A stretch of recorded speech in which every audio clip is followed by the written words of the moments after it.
With the mission to keep as many men on as many guns for as long as possible, we called him Doc. Welcome to Combat Vet Vision. And now your host, Aaron Chief Seabird. Like the sun bidding goodbye. The only way. And we need nothing more. Hey, welcome to Combat Vet Vision. Hey, what you're listening to, that's my new intro. It's actually me singing this brand new intro. Brian Colburn has reset it to a kind of a cooler vibe. So welcome to Combat Vet Vision. This is where I get to tell my story, get to talk about some things, and I also get to bring some other combat vets on here to talk about their situation. A little bit about my intro, and we just released some music last time on Combat Vet Vision. My wife and I called The Only Way, and this is part of that song, but I turned it into the rock and roll piece kind of vibe for the intro. But hey, my guest today, a good buddy of mine, Derek Chump. We both served in 3-5 together in the initial push into Iraq, and I'm glad to have him on deck. We're going to listen to his story. He's got a really cool business starting out with some assisted living, and we're going to get into that. But Derek, hey, thanks a lot for being on the show, brother. I appreciate you. This is coming from Oklahoma, and he'll be able to answer those questions as we go along. Or if you have any questions, throw them out there. But if not, afterwards, throw them out there. We'll get a hold of Derek and get him those questions answers. Derek, welcome, brother. Hey, brother. Good to see you, man. It's been so long. It's so crazy to see you again. I know we get to talk like once a year, but it's really good to see your face and hear your stories over social. I know you're doing great over there in Poland, living the life. So thanks for having me on. Really glad to be here. Yeah, thanks a lot. I mean, Derek and I are also on a string, a text string. We still see each other's words across this thing. There's like 15 of us combat vets, combat corpsmen served with 3-5. We're on this string, so it's great to see these kind of little messages that come across doing all these things. But Derek, tell your story, man. Talk about your Navy career, why you joined. You got to 3-5. Obviously, we did the push, but we got to serve. The other cool thing, we got to serve before we did that push, and we went. We had a deployment to Iraq, but this is immediately following 9/11. So we still were in the slot to go to Okinawa and do some training with 31st MU, and we ended up doing that. Then we came back, and then we went into combat together. So there was a piece of that. Yeah. Well, I guess it's over, man. You just told it. So no, I joined the military January 16th, 2002. Very proud of my service, and I was able to join after 9/11. I was proud to join. I was happy to join. Most of my family came from a military or any kind of like service background. After training, got set up with 3rd Battalion, 5th Marines, 1st Marine Division out of Camp Pendleton, California. 5th Marine Division, being the tip of the spear and that most highly decorated regiment in all the Marine Corps, whether it's 2-5 or 3-5. But 5th Marines was the highlight of my career out of the 10 years that I spent in.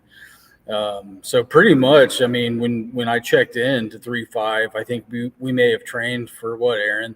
And I did meet Aaron. He was second class, and we called him Bear because he was always leaning up on the wall, scratching his back up against the wall. And what was funny about Aaron is he'd always tell these silly jokes. And, I'd sit there and I'd be like, that's not funny. And he's like, well, I tell him for me, not for you. And then he just laugh his butt off. So, that is true. I would tell the most, the dumbest jokes from time to time. And sometimes I'd slide it in when everything was kind of intense and nobody would notice, but I'd be just laughing because life got a little crazy. And so the cynicalness of life has to slide in. But that's funny that you say that because a lot of guys know me as this guy that try to just tell dumb jokes, and really they were for me. Yeah. but yeah, we ended up training up after we decided, or after the MEF decided we weren't going to go to Okinawa.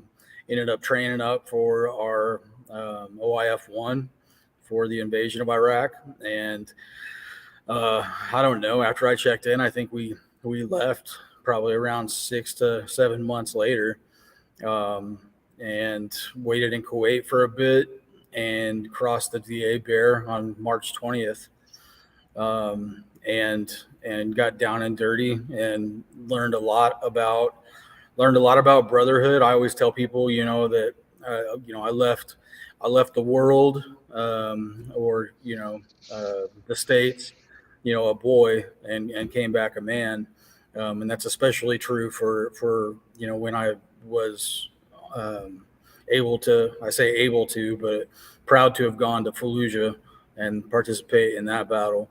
And you really learn that sense of brotherhood and what it means to, a lot of people say, share the same blood and the same mud.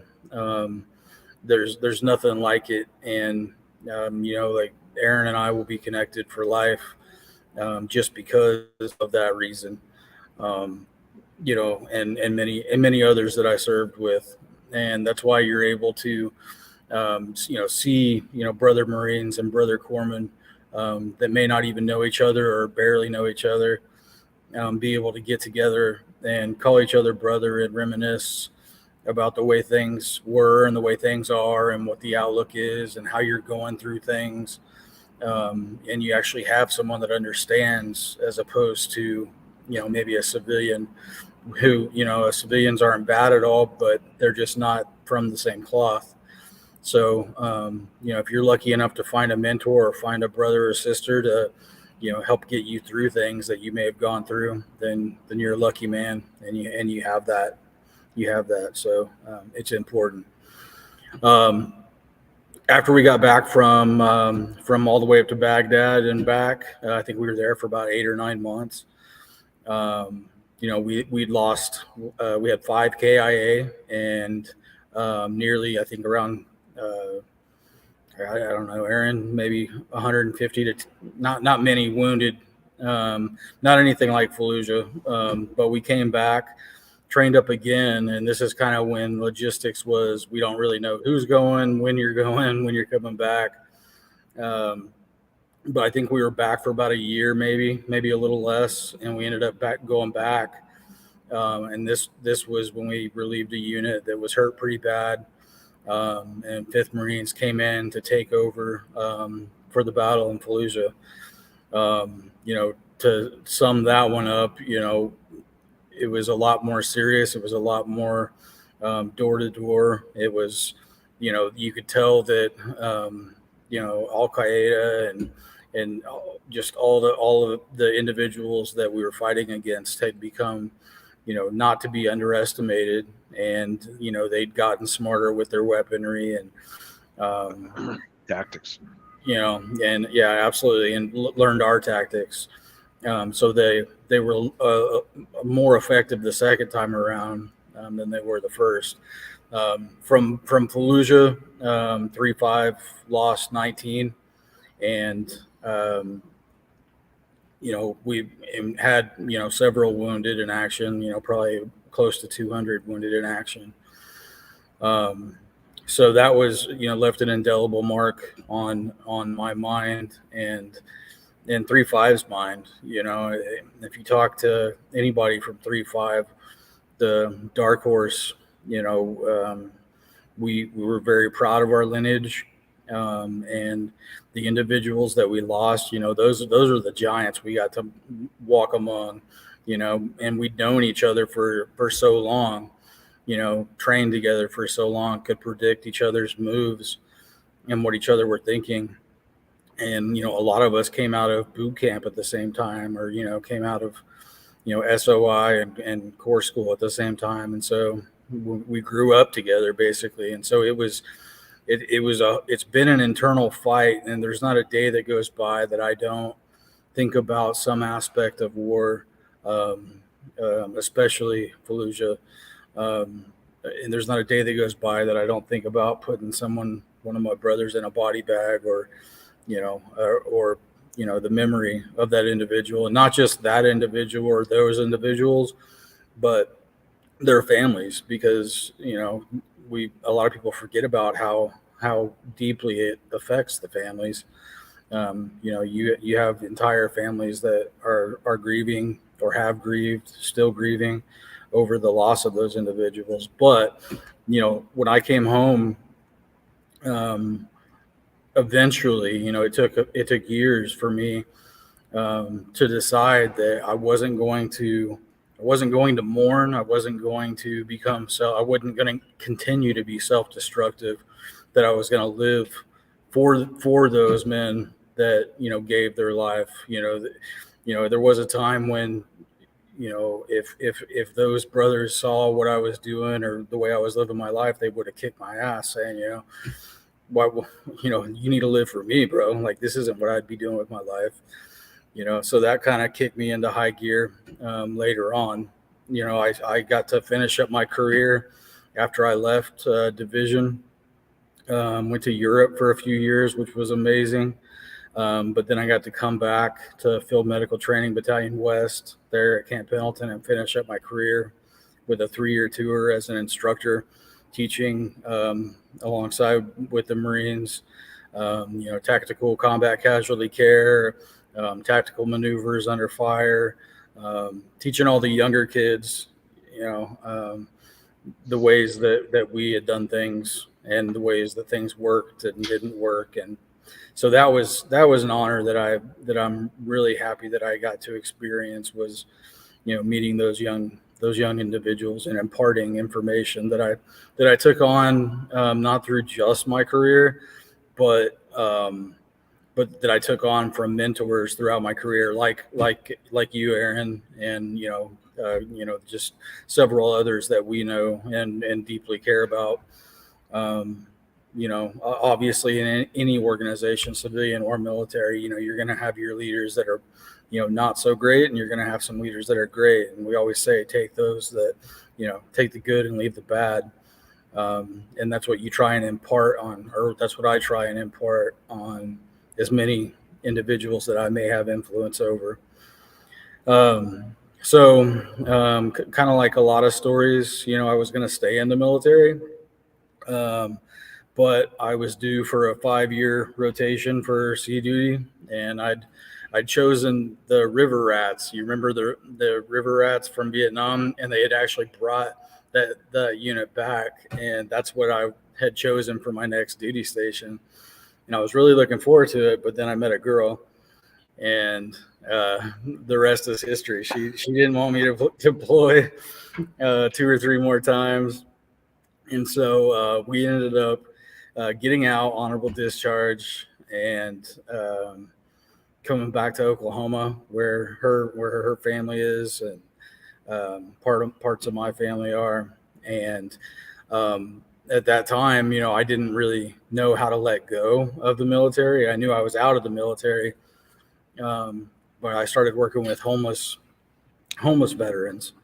And with that came, some mental health and substance abuse problems that, were challenging and hard to understand at first. But working with homeless veterans, the majority of them Vietnam veterans, who we owe a big, insane amount of gratitude to. Every Vietnam veteran that I meet, I make sure to spend time with them if they let me. And just tell them how appreciative I am of what they did before us. And majority of them, really are happy that we didn't come home to what they came home to. So for those Vietnam veterans out there that are listening or watching, really love you guys. And I'm glad you're home. Welcome home. And know that the guys of my era do appreciate you guys. So after I got done working with homeless veterans, there is another nonprofit that I went to called Warriors for Freedom here in Oklahoma. And I was there for about 7 years, working with mental health and physical disabilities for for the veteran community, not just the veteran community, but active duty as well. And from there, we would, utilize recreational therapy, and be an outlet for resources for, things that were beyond the scope of what we were able to do as the nonprofit. So I really enjoyed my time there. I feel like I'd made some type of impact once I was able to get over my issues of, whatever it was, if it was drinking too much or pulling back from the world or my family. Once I was able to actually become a mentor to the younger guys that were getting out, I started to excel and feel like I made some type of impact. And then basically there came a point where I just, I didn't want to be part of the nonprofit world anymore. It's a great sense of mission, but it gets kind of tiring, sacrificing all your time for, for not as, to be blunt, not the pay that, that you're getting plus versus, what you're putting into it. And, working with veterans, I'll always have a passion for, but I feel like I served that community well, and it's time for me to move on from that. So what what my wife and I decided to do, she owns her own business and she's doing very well. She's kicking ass, doing that and bringing home the bacon, and, God love her for it. I think she'll make more money than I'll ever make, but, so we decided to open, a residential care and assisted living home. And so, we purchased a property. Right now we're renovating and remodeling it. But the main reason that I decided to go ahead and go this route is, I don't know if you know, Aaron, my father died at 58. And he died when I was in Fallujah. And my father, was a great man, but kind of didn't really take care of himself very well. And in the end of his life, he basically died broke and alone, and, was living in this Section 8 house and, had some hospice help, but basically just died in this shithole apartment, and with nobody by his side. And, although he was 58, he couldn't move. He'd had 5 strokes and 2 heart attacks, prior to his death. And he didn't die with dignity in my mind. And, that was a difficulty for me, just, losing my father at a young age, and the way that he died, I think, was the most, the biggest impact that it had. And so I told Callan, my wife, I said, I want to do something now that, not only, is it for profit, but, I actually get to still be, a humanitarian of sorts, and I still get to take care of people. And so it's going to cater to not just the elderly population. The residential care home is not going to cater just to elderly, but really anybody with debilitating disabilities that need assistance with activities of daily living, whether that's, needing help going to the bathroom, showering, shaving, getting dressed, ambulation, or walking around, getting to and from. But I'm really excited. We have a big, nice home that we're going to put them in. And like I said, we're remodeling right now, and it's just going to be all state of the art. A lot of assisted living homes, just to, 1, make more money, and 2, assist more people. A lot of them will double bunk people in each room. And I don't know about you, but I don't want to spend, I'm 90 years old. I don't want to spend the rest of my days bunking like we did in the barracks when we were E1s in the military, with somebody else and sharing a head. So I've made this home where everyone that's there has their own bedroom and their own bathroom. And that kind of I think that would kind of give them some independence, and make it their own for their last days on earth, because that's why they're coming. That's why their family is coming to me is, it's close to the end for their mom or dad or, whomever they decide needs to come in and be taken care of. That's why they're coming, is because they most likely won't be here for the long term. So I think I'm going to enjoy it. It's going to be fulfilling, not just for me, but hopefully for the residents that stay there. I hope I can, ease their families' minds and put those individuals that are staying at the home at ease. So we're going to have activities, several things, that keeps the residents active, keeps their mind active. Nobody wants to just sit there and in their room and watch Judge Judy, or, just sit there watching the grass grow. So, we're going to have music therapy and art therapy, and we'll have outings. So, I feel like a lot of people take the elderly population and they just, once they hit a certain age or a certain disability where, it almost seems like they get tossed away, that they don't matter anymore. And that's unfortunate. And so I want to be part of the population that lets them know that they're not forgotten. And I'm the type of individual that likes to hear those stories, what happened back in the 40s and 50s. I mean, those individuals, they have so many stories to tell that, I could just sit there for days listening to them, plus it's cathartic for them to kind of, go back and relive that stuff. So, yeah. So, I mean, to bring you up to date, we're trying to open mid-September.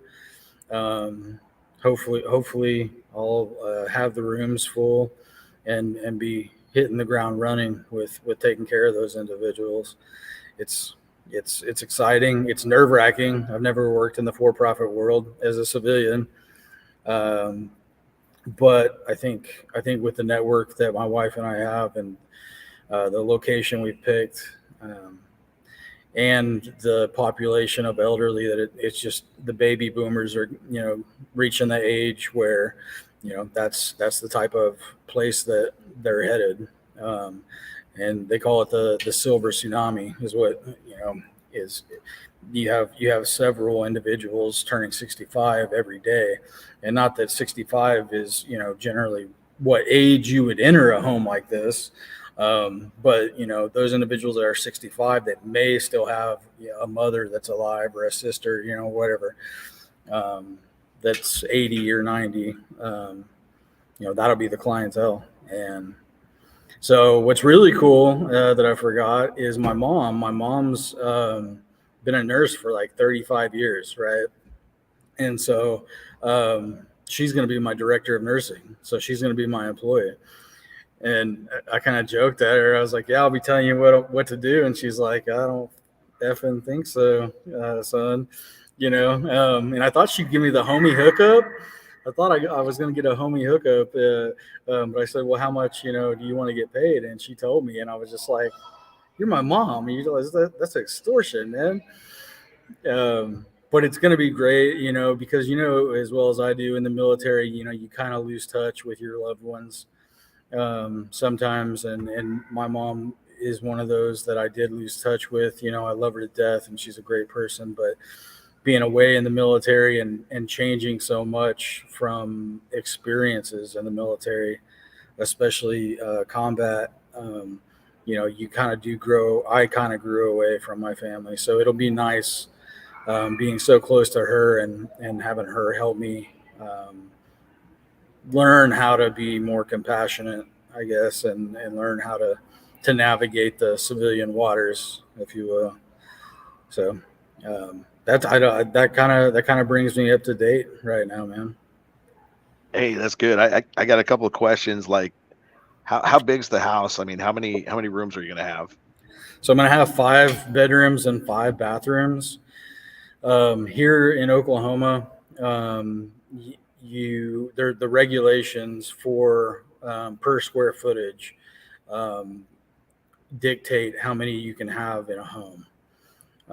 So I'm starting out small with a 3,600 square foot house, and it's going to accommodate 5 individuals, no more than 5. But I mean, the bedrooms and the bathrooms are going to be obviously ADA compliant, and be able to navigate if they're in a wheelchair or anything. There's 2 living spaces. One's more of a formal dining and formal sitting for family and when they visit. And then the other one's kind of a rec area. And then obviously we have a big backyard that I'm gonna try and turn into more of like an oasis. So it's really nice to come out there and hang out. You'll have to. I'll send you pictures, man, and show you what your boy. I'm actually, I should be like a landscape architect. I'm that good, That's good. That's way good. And I wanted to ask you too, how does this how does it work for paying for this? Does insurance cover any part of it? Where do they have to go to uh, reach into their pocketbooks? I mean, obviously, sometimes their houses aren't really good enough to hold them because maybe they live in a trailer and they got to go upstairs all day. Uh, and having this ADA compliant home is going to be better off. Do they end up selling their home and then using some of those funds to go? I mean, if you could just give kind of a scenario of what that would look like, and what is the cost of this kind of in general? Obviously, there's a lot of other costs because if you need the nurse, if you need these other things, there's going to be some other things, but insurance may pick up some of these. So if you could talk about how that works, if you know. Yeah, man. I mean, it's unfortunately, as far as insurance goes, as far as like Medicare, Medicaid goes, unfortunately, they don't pick up the bill for assisted living. They do in some areas, but very minimal. Really, once you start to get to needing skilled nursing care, where they have a PCP, a primary care provider, that needs to check on them all the time, they're in a nursing home at that point. And, a nursing home is beyond my scope of care. Assisted living is, I'm assisting you with activities of daily living, and very small stuff like minor wound care and medication administration, taking you to your doctor's appointments, things like that. So really Medicaid, Medicare doesn't really kick in until you get to a higher echelon of care, like a nursing home. Now, Medicare, Medicaid will pay for hospice, and I welcome any hospice agency, any reputable hospice agency into my organization.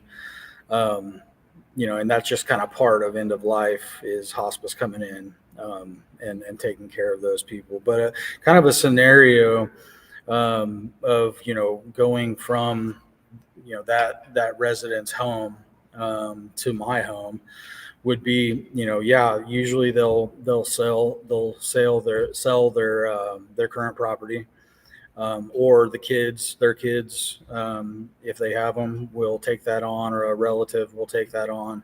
And generally what I've seen in the past, to avoid probate, kind of just take it, either live in it, sell it, and sell all the furniture or the majority of the furniture, and use that as some part of the funding, because it is private pay. So that can be really expensive. But the issue is, if you want to remain in your home, if you want your loved one to remain in that home, that you have to work, that your spouse is working, and then you're paying for at-home care. Well, in-home care is way more expensive than what I'll be charging, for that individual to live in my home.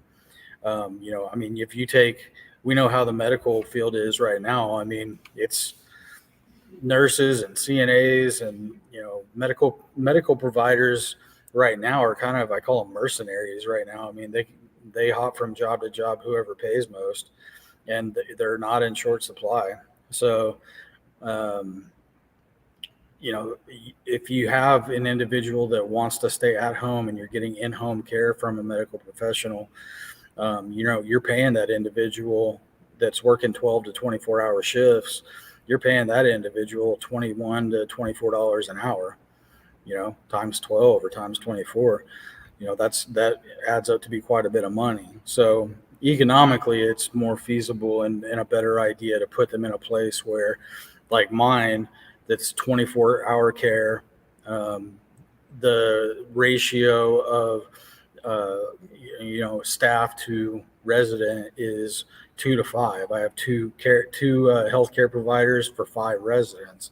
If you want to compare that to a nursing home, where you have, say, 2 to 3 nurses or 2 to 3 medical providers, whatever their level is, a nursing home usually has around 200 to 300 residents, but you'll have 2 to 3, maybe 4 healthcare providers that are, have a caseload of 30, So if I got 2 people on the shift and they're just watching 5 residents, that's a lot better attention. And so, unfortunately, to answer your question, not much insurance money goes towards it. There are a couple of programs for veterans. I can't remember the name of it right now.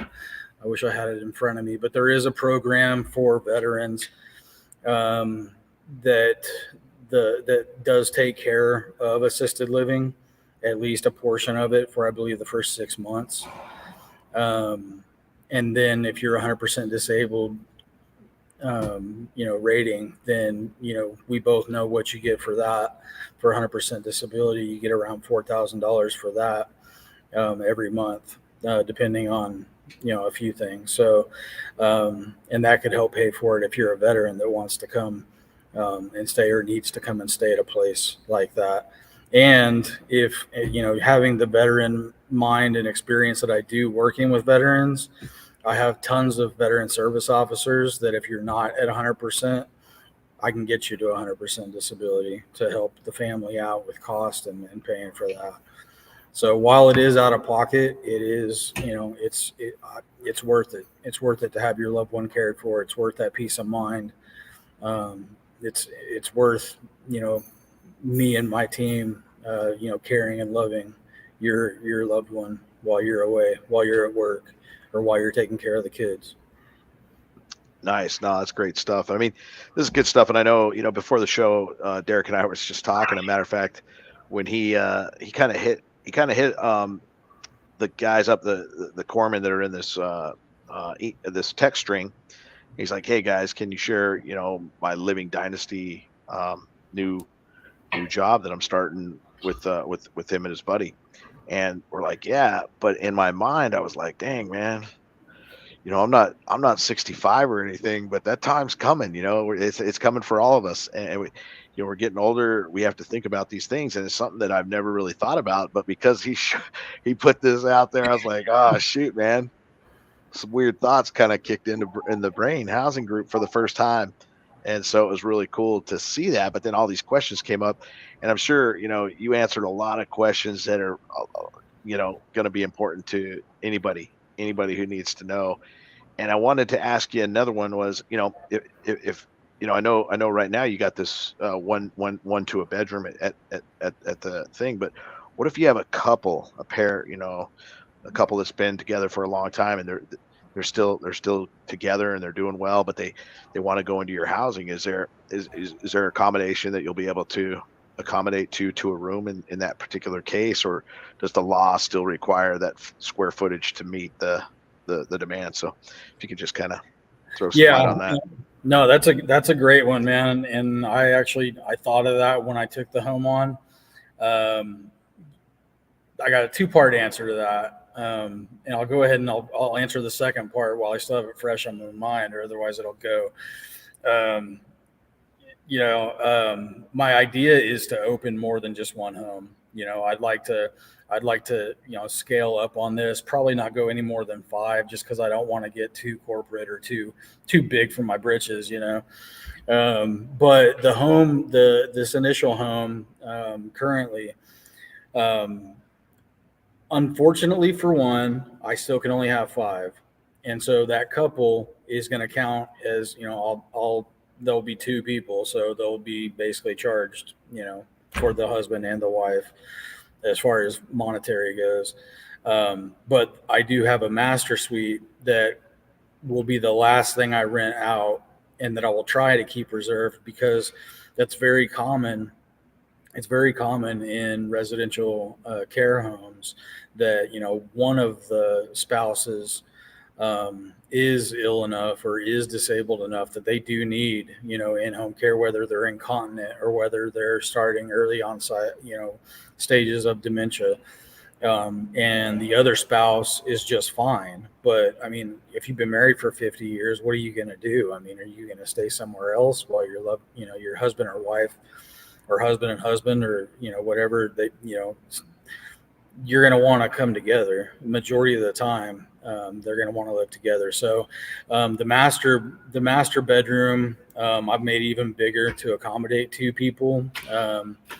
There's regulations on if there's 2 people in a room, how much square footage the room has to be, and all that stuff. But I'm trying to reserve that room specifically for 2 people if I do encounter that situation. Now, if all the beds are taken, I'll put them on a wait list, and it is what it is.